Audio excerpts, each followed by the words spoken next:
योगेश्वर जी, इस टाइम क्या खेल नीति में कुछ बदलाव की जरूरत है?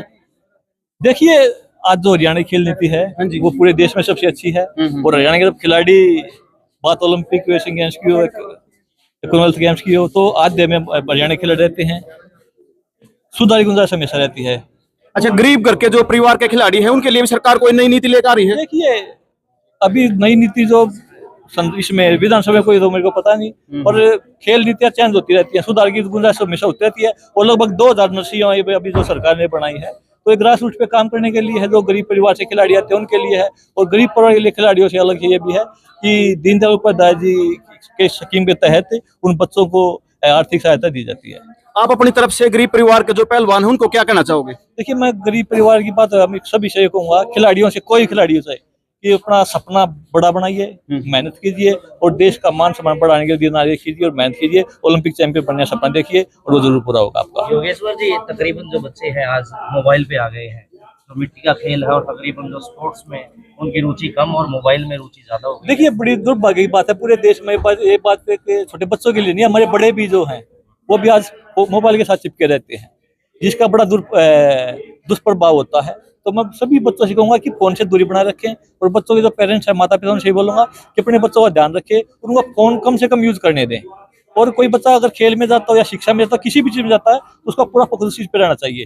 अगर फोन वो देखता है तो अपने मतलब की चीज के लिए देखे, वैसे यानी तो उसको फोन में रील देखने के लिए फोन को यूज ना करें, क्योंकि उससे बेनिफिट कहीं नहीं निकला, नुकसान ही नुकसान निकलते हैं। तो फोन से जितना ज्यादा दूरी, और बच्चों की बात नहीं, सभी, आप भी हैं, हम भी हैं, तो एक ये जो लत लग चुकी है ना इस फोन की, तो एक बड़ा घातक, ये मतलब एक घातक बीमारी की तरह है ये, तो इससे दूरी बनानी बड़ा जरूरी है। पार्टी में इस समय क्या पोजीशन चल रही है, आपकी क्या जिम्मेवारी मिली हुई है? देखिए, हम अपने लगे हुए हैं, और जिम्मेवारी तो भी कोई नहीं है, पर पार्टी में जितने कार्यकर्ता है सभी की जिम्मेवारी होती है कि पार्टी को मजबूत करना, पार्टी की जो नीतियां हैं उनको जन जन तक पहुंचाना, और जो काम प्रधानमंत्री नरेंद्र मोदी जी पिछले 11 साल से करते आ रहे हैं वो पूरे देश को जानता है। चाहे वो दार्चुन 70 हो, चाहे राम मंदिर हो, चाहे 3 बार पाकिस्तान के ऊपर अटैक किया, सर्जिकल स्ट्राइक हो, एयर स्ट्राइक हो, या ऑपरेशन सिंदूर, जो हमारी मातों बहनों का जो सिंदूर डालने का काम पहलगाम में किया था पाकिस्तान द्वारा, पाकिस्तान की कमर तोड़ने का काम जो भी हमारी जो सेना ने किया है, तो सब जानते हैं। तो ये एक मजबूत राष्ट्र की पहचान है कि हम किसी कम नहीं है। कोई हमारी तरफ अगर आंख उठाए देखेगा तो उसकी आंख निकालने का काम हम करेंगे।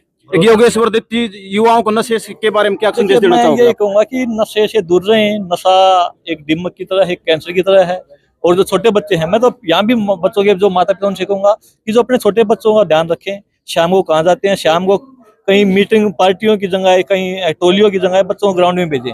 जब बच्चा शाम को ग्राउंड में जाएगा तो वो हार थक के आएगा और खाना खा के सो जाएगा। तो बच्चे को शाम को जरूर किसी न किसी खेल मैदान में भेजें, अगर हमें नशे से बचाना है तो। बच्चा किसके साथ उठता है, किसके साथ बैठता है, ये भी ध्यान रखना है।